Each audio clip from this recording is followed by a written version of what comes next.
The book on advanced tax strategies for the savvy real estate investor. Chapter 12. 2 retirement tax traps and how to avoid them. These 2 tax traps are the unrelated business income tax, UBIT, and unrelated debt financed income, UDFI. UBIT. Since you can use your retirement income to invest in businesses with a self-directed retirement account, you can and will be taxed if the business you invest in makes an ordinary income. Only money that is considered investment income won't be taxed. For example, if you used your retirement money to buy a franchise of a restaurant, the selling of food is considered ordinary income and will be taxed. For real estate, ordinary income would be fix and flips, wholesaling, and development income. Since a lot of investors like to use fix and flips, some strategies exist to allow you to not pay ordinary income. Option 1 is to rent out a property long term.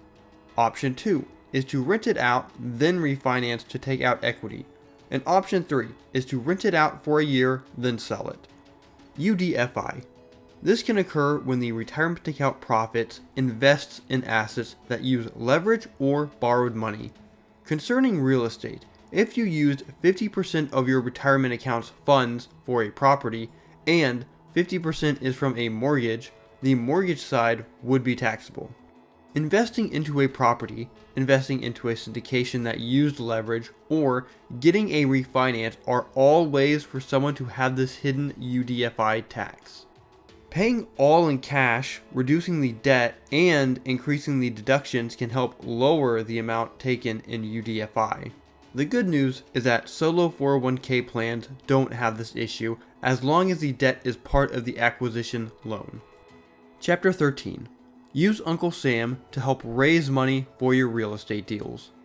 When people think of buying a property and needing the funds, they usually think of putting down a 20% down payment and getting a 30-year fixed mortgage with a bank. While this is the most popular way, there are creative strategies to purchase real estate, some of which can help save with taxes. Here are the 2 most common. Seller financing. In the typical way of buying real estate, the bank that is used for the loan holds the note on the property, saying that the person buying the house will pay back the money in a set time frame. In seller financing, the seller of the property holds the note and the buyer pays them directly in lump sums.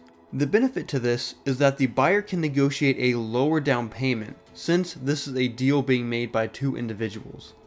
The seller also gets benefits. Because the seller is not receiving one giant payment, the taxes can be deferred over the course of however long the property will take to be paid off. If the buyer defaults and doesn't make payments, then the seller can get their property back. On top of that, the seller gets a passive income without having to worry about tenants. To do a seller financing deal, the property in question needs to be owned by the seller in its entirety with no remaining mortgage. Lease option. A lease is when someone pays money to an asset holder for permission to use the asset. A lease option is comprised of 2 contracts. One contract is for the lease itself, and the other is a contract for if the person taking the lease wants to purchase the property. Both the buyer and seller agree to a future price and purchase date. The buyer gets to lock in the price of a property for what is most likely going to be an under the market value when it is time to buy. And the seller knows that the buyer will take care of the property since there is a chance that they will purchase it. Concerning taxes, the seller still gets depreciation tax benefits since they own the house while it is being leased.